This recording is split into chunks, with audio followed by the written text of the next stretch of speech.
Okay, y'all, I'm making a huge mistake. I should not be up right now recording this video, but I am like so freaked out, so stressed out.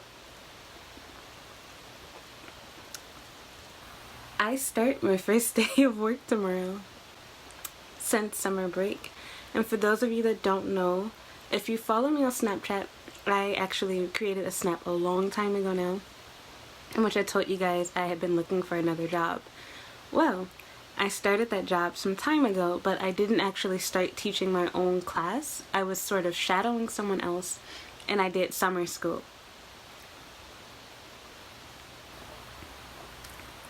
I will share the details. I think I might have already done it, about what really happened on Patreon. But long story short, I'm no longer working at that school that like everything was a nightmare. Excuse me. I'm sorry, you guys. It's been really hot in Japan. I've been having my AC on all day, but like it's been hurting my voice.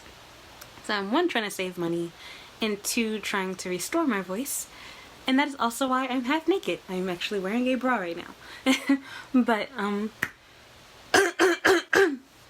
excuse me. I'm not gonna go through a lot of editing for this because I shouldn't even be up right now. Long story short, I'm sorry.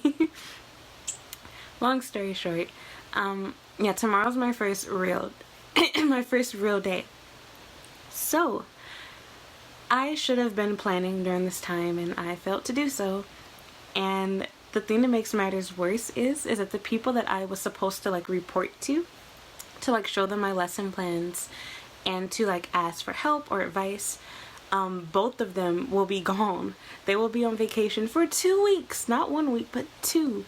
So it's like, oh great, thanks for telling me that. Like, I kind of would have liked to have known this further in advance. And so I only found out because one of these people that I report to is kind of like my friend. But yes, kind of nerve-wracking. So like one part of me says, why do I care? Just be like the other foreigners and be like, I'm just gonna wing it. But like the perfectionist and professionalist in me, so to speak, for lack of a better word. No, that made no sense. Is that even a word? I feel like horrible. It's like, why did I wait so long? So now here I am, about 3 hours before it's time for me to wake up, drinking, not planning lessons, not even like, I haven't even decided what I want to do. So you guys, there's so much to walk you through. Let me try to make it simple. Well, the chick whose place I'm taking, she basically quit working here because she got married, and I'm gonna take over her class. So I've already been with her class for quite some time now. I know the students. I was shadowing her for pretty much all summer. But the catch is that I will be their teacher all day long, and the school uses a very special program where the students pretty much teach themselves, so to speak, and I'm basically the facilitator. I'm not going to give a ton of information, and if you're willing to stalk me enough, you can put the pieces together and figure out where I work, which I will allow you to do that on your own. I'm not going to be stupid and share all of my personal business, because unfortunately, while I think most of my subs are nice people, there are people that are obviously out to get me, that are just evil, want to ruin stuff for me. And I don't work that kind of job where I'm really afraid of that, but I don't want it to be where I purposefully overshared, so to speak. I'm already oversharing by making this video. So, anyway, I kind of got pissed off because I didn't like the chick. I didn't like the fact that I didn't get any like real training. I like that I saw how the day really goes for basically months, which was nice. But at the same time, my problem is the days that I really could have used time to like do stuff on my own, they didn't give me. So for example, there was a specific day where she was paid for the entire day. They called it like a prep day. Well, it's like, why are they paying her for a prep day if she's leaving? She's leaving the fucking country to go back to the USA. I needed that prep day because I'm actually going to take her place, and these will be my students. So why don't I have that? They didn't pay me for their open house. They didn't have me there either. So like on the days I wasn't being paid, at least I didn't have to be at work. But it's like, I could have used a prep day, I could have used the open house day. And so what made me even more upset was I chose to do summer school, which was for a different age group. I was with toddlers. If you follow me on Instagram, you've already seen me post some stuff showing what I did during summer school for that, and I will be uploading a YouTube video showing some of that too. But like, that's not my complaint because I chose to do summer school. But like, that's what made me upset. It's like, okay, you guys know that as soon as I'm done, shadowing her, or what they call training with her, I'm going to be thrown straight into doing summer school for the infants and toddlers.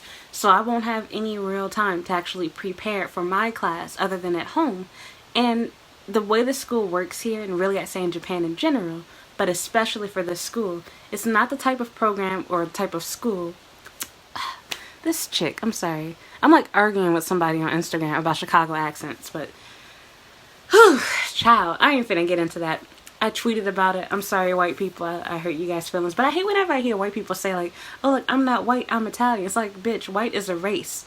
We get it that there's specific types of Europeans. I would love it if you guys got it that there's specific types of, Africans or black people, whatever you want to call it. So I ain't going there with you guys. Let me finish. So, yeah, like, it just made me so upset. Because, like, for starters, I didn't really train for anything. I wasn't really taught anything. And most of what I found out and learned was from me asking her a million questions because I wanted to try to do my best, when taking over the class. She does not have a degree in education. She's not a professional teacher, although she claimed that she was going back to also, work on that. Whether she plans to do that or not, I have no idea. I do think that she was a good teacher despite not being a professional. But the problem that I had is despite the fact that she wasn't a professional, I don't know if it was just Becky syndrome or if she just felt jealous or threatened by me in a way, but she was not very nice to me at all. Like, she was really phony nice, but it was really obvious that she didn't like me from the day that we first met. And she had like anger issues about certain stuff. Like, for example, they had a few days where I was supposed to have basically taken over a few of the lessons, and she was very opinionated. And it's like, okay, if you want to do things your way, then go ahead. You asked me to come up with something, so I'm doing what I was asked to do. So, for example, she wanted me to do specifically an art project with them. I didn't get to choose what subject I taught. She chose what subject she wanted me to do. Well, I came up with an idea to have them basically draw a picture of their idea for how they can save the environment, because this was the topic for that, for the month or semester, whatever you want to call it. And so when I give her the idea, she's like, oh, that's too hard for them. They're too young. They can barely do whatever. And I'm thinking like, Becky, bitch, we just did this yesterday. She literally had them brainstorm to come up with ways that they can help save the environment on their own, like with their little table groups. And I even said then, because she gave them like a whiteboard, I told them that, if you don't know how to write what you want to say, you can draw it. Or you can write what you want to say. It doesn't have to be perfect, just so that you have it in mind when the time is up and we ask, what are your ideas for what we can do to help save the environment?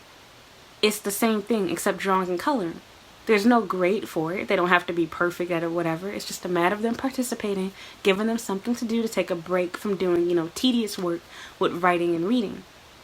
So I was like, okay, well, we could do whatever you want to do then. And so she even admitted that like she had a bad attitude with me, and without me even saying anything or showing any sign of whatever, she came up to me later and she was like, I'm so sorry, I guess it's been a little bit cranky. I needed coffee. The typical Starbucks bitch. Like, I'll leave race out of this. All I have to say was like, interesting. So I was like, nope, like, girl, like, you ain't gotta apologize to me. You showed me your true colors. So excuse me, I'm sorry for coughing in you guys' ear. Sorry, headphone users. But it just killed me so much. So off of that, I didn't get a really good feel from her. She remained, cordial, whatever. She kept herself civilized for the time she had to train me.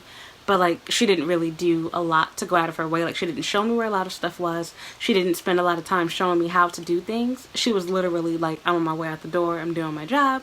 She did a little bit more than what she had to do. I'll give her props. But like, I don't think that they should have been paying her for as long as they did. They should have been like, oh, we found a new teacher. We'll have her shadow you for a little while. And then, bye, Becky. Go. You're gone. But I think they called themselves, which I do appreciate with the company. I'll give them props. They wanted to do good by her because she stayed with them for so long, and instead of just getting up and quitting because she got married and wanted to go back home, they were like, we're gonna pay you for this month. We appreciate you staying and help training our new hire. So I understand what my job was doing, and I have no complaints about that, and I hope they'll do that for me when I leave. And the reason why was, I know that normally when a teacher quits, they do not stick around the company to train. Like, that was my first time ever experiencing that. Normally the teacher is already gone, or at best, they might be staying for like, a day or two, but they're not going to be there for no month and a half plus type thing. So apparently, based off of what she said and other people, they had been trying to fill my position that I currently have for almost a year. They had a really hard time finding an applicant that matched the description of what they wanted. And this is what I'm saying to you guys that think that I'm just full of shit. A lot of schools here, the good ones that pay good, they do not hire just any old teacher. They want people that have certain qualifications, come from certain countries, and that have, a set amount of skills and certain experience, etc. And Japanese just ain't a part of that. So I ain't gonna get into that little debate with you all again. It's not so much about telling you not to learn it, but I'm saying that it's kind of useless. Like, the Japanese that you're only going to use it when you're doing stuff during your free time, which is really great and useful for them. And I love impressing people because they don't think that you know Japanese, and they're like super shocked by you just being able to say or understand really simple stuff. But the reality is, it doesn't help you with school, and it doesn't help you, not college. It doesn't help you at work. You can, of course, go out of your way to find a job in which it will, but generally in those circumstances, you're going to get paid even less than a teacher, if not the same amount, despite the fact that you clearly have studied a lot harder than these native speakers have. Because here you are, you're bilingual, trilingual, whatever. So, off of that, we'll save that for another video. But I'm just so stressed out because the other problem that I had was, like, when I was trying to ask them for advice on like how to plan this curriculum, they basically didn't have any real advice to give me. And I have a business trip also at the end of this month. I'll be going to Sendai and possibly Tokyo, from August 24th to August 28th, I think. And then I'll be meeting my man on the 30th. We'll stay at a hotel. At least I think. But I'll be staying with him on the 30th. I think that's a Friday. And it'll just be like for a day or two, because then he has to go back because my life sucks. But off of that, where was I? So yeah, I'm kind of freaked out because really I should have had at least 2 weeks of lessons planned, because I needed to have at least 3 days worth of lessons, because for Monday, Tuesday, Wednesday there's going to be a substitute teacher, so I need to have stuff left for her to do with my kids. And this is also kind of a bad time for a business trip, but this is my job's idea because I'm just starting with these students and I'm already going to be going the next week. So I think that was kind of stupid on their behalf or whatever, but of course they didn't choose when this workshop was going to be. They're going through another company, so I can't really blame my school. I'm just shocked that they invited me to, because it's like, oh, I'm a new teacher. But that's exactly why they want me to go to this, because I'm a new teacher at this school, of course. So that's another thing that I kind of don't like either. Like, I get it, this is a different curriculum, and I swear, like, I'm not saying that I'm not humble, but I do dislike that this job in particular, as well as some other jobs that I've had, I think this is their way of like trying to justify not paying me as much as they could be paying me, because I am getting paid a lot here, but I'm not getting paid as much as I know they could afford to pay me. But their excuses they keep trying to throw in my face, oh, you're so young, oh, you don't have a lot of experience, and it's like, okay. Like, at what point do you stop being young? Like, in Japan, like, you go from being, oh, you're so young, you're so young, you're so young, to, oh, you're old. And it's like, bitch, like, 30 is not old, so whatever. But, and then especially like for teachers here in Japan, like, most people come here with no experience, or they've only taught for like 6 months, a year, whatever. And so, or like, even if they've taught for a long time, they don't have professional experience either. So I hate that. But again, like, I'm talking crap to you guys here in real life. I don't even say this. I'm like, oh, yep, I am young. Yep, I'm just shaking my head like, okay. Because I have nothing nice to say. So, like, of course I don't say like, oh, yes, I am young. I'll tell them like, yeah, I'm young, but I've done X, Y, Z. And so, of course, they still think it's like their mind, like, oh, like, what the hell does my age have to do with my experience at work? And how does that determine how much money I'm worth being paid? Because I'm pretty sure that there's people here that have less experience than me and that don't have a degree in education that are being paid more. So, the other issue that I have with my job, like being totally honest, I noticed that a lot of the people that are working there, they got hired based on their race. And to avoid sharing too much information about my job, I won't say where these people are from. But all I have to say is it's not any country that you would ever expect. Long story short, most of the people that I work with, they have zero qualifications to be a teacher. They're inexperienced, yet they're getting paid more than I am. And they're here on visas based solely off of the fact that they had connections. And I don't know what video you'll see first. You'll probably get this video after I've already uploaded the other one. But this is actually one of the ways you can get here if you're not a native speaker, FYI.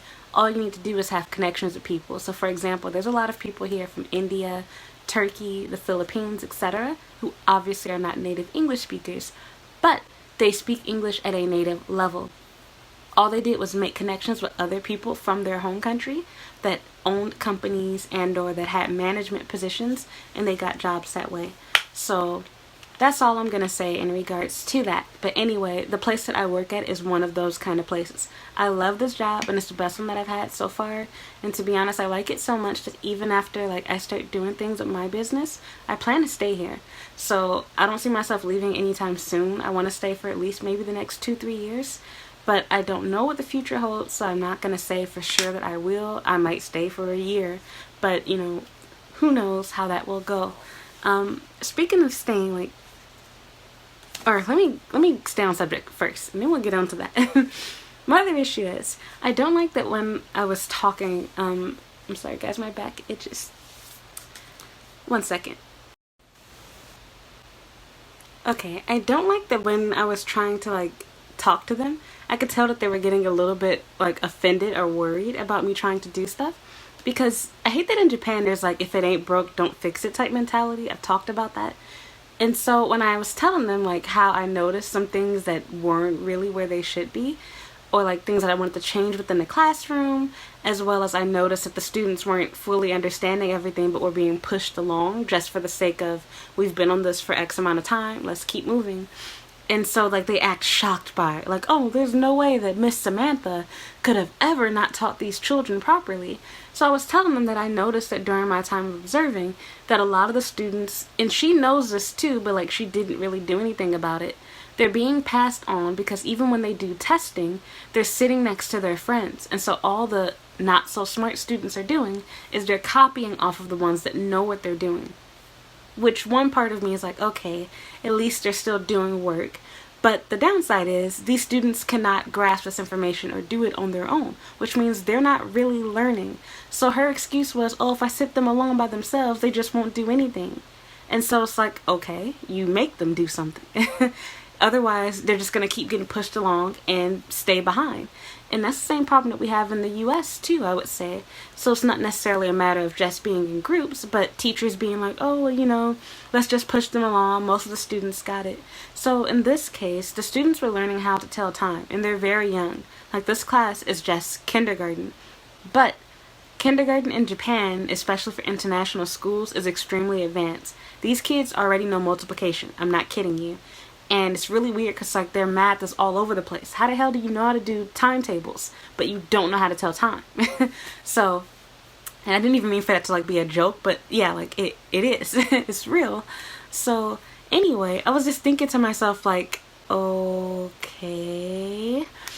And so I could tell that they were like, oh really? Like they were like wondering like, how do I know this? Because I haven't been there that long. And it's like, guys, I've been observing for all this time, and I taught them a lesson with that. And while I do think most of the students got it down, most of them, or a good portion of them, won't say most of them, don't understand how to tell time when it comes to like the minutes in between. I feel like that needed a whole month by itself to learn how to, you know, do that. Because they don't know how to do like, all right, let's say if I ask the students, can you tell me how to draw 1234 on an analog clock? They couldn't do that.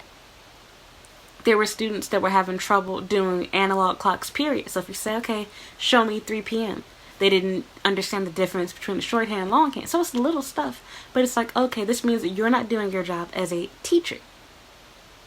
You need to spend more time with these students individually. They're young. And so I just didn't like the way that they replied to that. So yeah, I didn't like that after like I brought that up to them, they were like, oh, well, you know, we try to only spend about 6 or 7 weeks, you know, on topics or subjects or whatever, and then we go to the next, you know, whatever topic, for lack of a better word, like probability, time, whatever. And so I'm like, okay, so you just pass people along to stay with your outline or stay with, you know, the schedule, whatever. But to me, that's really stupid, and it makes me like think back to America, as I said. I don't remember if I said that already. But like, I hate seeing people get pushed along when they don't know, you know, what they're doing. And I've been someone that got pushed along. Like, I was kind of slow. I had a lot of trouble with math going to school. It was my strong point until I got to about 5th grade. And then I started to struggle with it. I had a lot of difficulty. But I remember not knowing how to do long division until I got to 7th grade, you guys, because I kept getting pushed along. And so I would do it well enough where I could do like 1 or 2 problems with extensive help, but like I couldn't do the work on my own. But my teachers kept pushing me along. And then eventually I had a teacher in 7th grade that was like, how did you make it to 7th grade and you can't do long division? And she sat down with me and worked with me. And once I got it, I was like, wow, I'm not stupid after all. So I want to be like that teacher. I don't want to just pass my students on because this is my teacher's plan and this is what I wanted to have happen, where we do this for only 6 weeks and we move along. And so I'm not saying to spend the whole year on it because a student doesn't get it, but I am saying that I felt like more work should have been done to make sure certain students do get it, because it seems like she even like recognizes herself. Her solution was, the students won't work if I put them by themselves. The ones that aren't that smart, that is. Aren't that smart, for lack of a better term. But you have to make them work because they're not going to always be in groups though. And you passing them along is an issue because their grade is not representing or showing their real ability to work. And it shows when you ask them, you know, call on them as an individual, they don't know the answer. And so I'm aware that they're doing work that's way too hard for them. You know, these kids they're just 5 years old, you know, 5, 6 years old, and they already know multiplication, which is crazy. Yet, you know, you have some of them struggling with time, but still, they're young. And so regardless of what most of them might already know, we still have to consider their age. And different people learn at a different rate.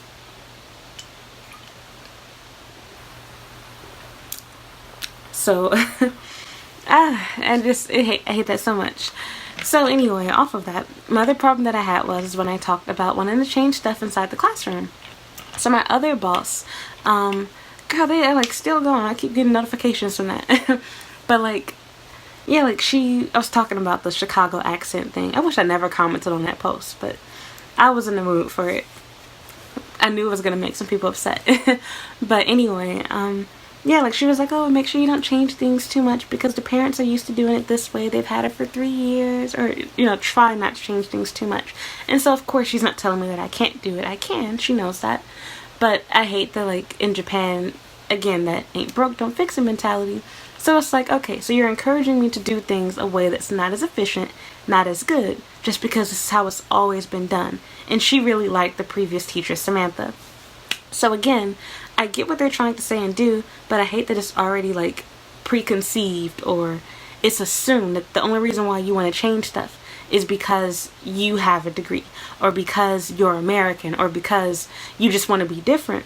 And it's like, okay, for starts, she's American too, and while sure she doesn't have a degree in what I do, I'm not even viewing it that way. I just realized that there's better ways to go about doing stuff. For example, the fact that she allows them to run in the classroom. Like, to me, that's a rule that should have been automatic. That's a common sense rule. You're from the USA. I don't care what race you are. I've never been to a school in America, whether it was a school that was predominantly white or black, where they allowed you to run in the classroom. She doesn't correct that. We went on a little mini trip as a part of the program. And remember I was telling you how they decided what they were going to do? We went to the park, and on our way to the park, she got the dumb idea, hey, let's pick up trash that we see on the way to the park. She almost got these kids hit and killed by people riding on bicycles, and even a couple of cars, because they were trying to get out of line to go grab stuff. And so literally Japanese people were jumping off of their bikes to avoid hitting these kids. And so I had to speak up. I was like, this isn't a good idea. And it hurt, you know, I almost called her Becky again, Samantha's little feelings. So, so that's that. This video is getting way too long. All I have to say is, I learned firsthand before I even experienced it, but I saw it afterwards.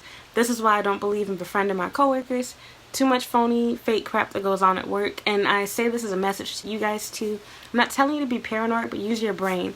I noticed that especially black people that come to Japan, they get too comfortable with their coworkers, especially, you know, if there's other black people that you're working with. And you think that you can talk to them like they're, you know, your friend, like your real friend. And it's like, no, like these people will talk shit about you behind your back.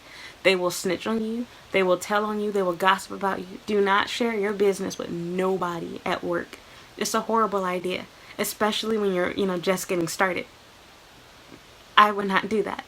So, and I've seen it happen, and now I just experienced it right now. I said this, but I said this to my to my boss because we're kind of close before I even experienced. I have several bosses, by the way. Before I had even, you know, experienced anything from one of my coworkers, but I was like, I don't really have any interest in going out with them and doing stuff because I know how that goes. And so it's like, oh, like, no, you need connections because when you have problems, like, you need someone, you know, stand with you, blah, blah. It's like, that's fine. Unless they can personally change my problem. I don't care about somebody agreeing with me about whether I'm right or wrong. It doesn't make a difference to me. And so I think I just seemed stubborn, but I was like, nope, here we go. Exhibit A. These people were best friends with her. They threw a little going away party for her and everything. And as soon as the chick leave, they're already talking crap about her in front of my face. I don't want friends like that. And they knew her for years. So it's not like, you know, she's the newbie. I'm the noob. And so I know that they talk crap about me. And I'll give you guys more information on some of the proof I have that they've already, you know, been saying some stuff about me as is. So be really careful about what you say to people. I'm not telling you to be paranoid or to not make friends with people. I personally don't recommend it, but I'm not going to tell you to not do that.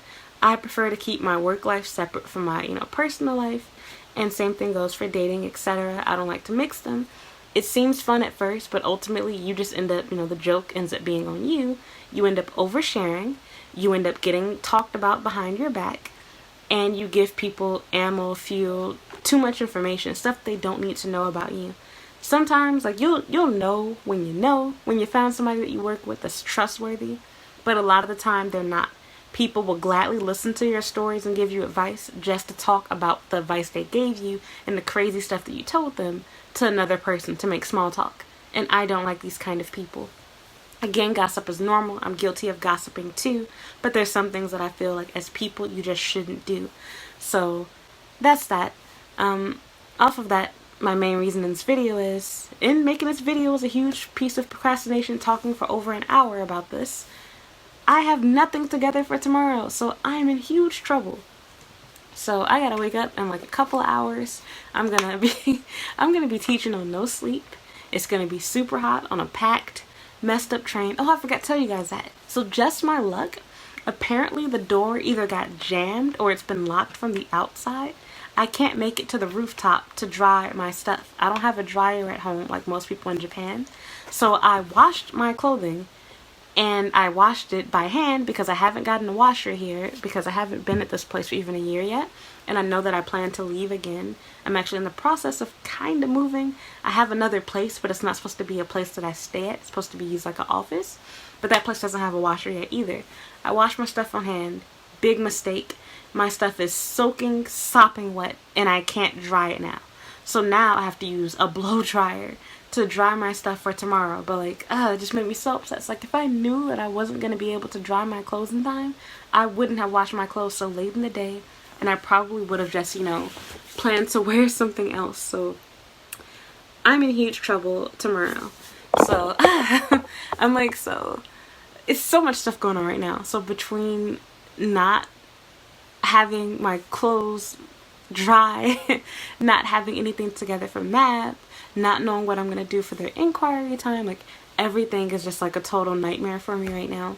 So I really like want to find more people to hang out with, like in Osaka too. Like I'm tired of, like, most of my friends are students. I don't have a lot of friends that, you know, are teachers. And normally, like, our schedules, like, don't match. Which I've, like, that's the reason I've made posts on Instagram asking who wants to hang out. I'm trying to, like, meet new people so I can also, you know, go new places to make vlogs.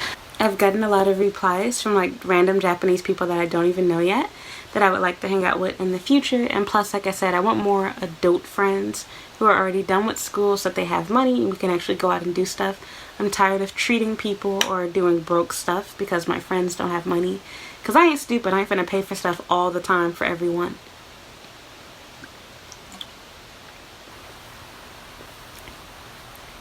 So, yeah. I'll figure something out. I hope everything goes good tomorrow. You probably won't see this video for about a week. If not, several days after I would have already had my first day. So, please pray for me.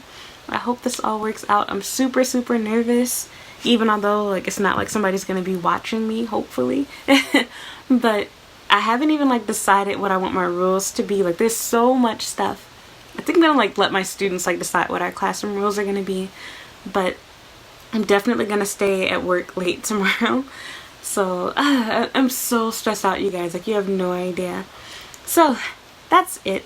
Thank you so much for watching. If you would like to keep up with me and what goes on in my personal life, I highly suggest that you follow me on Twitter and Instagram.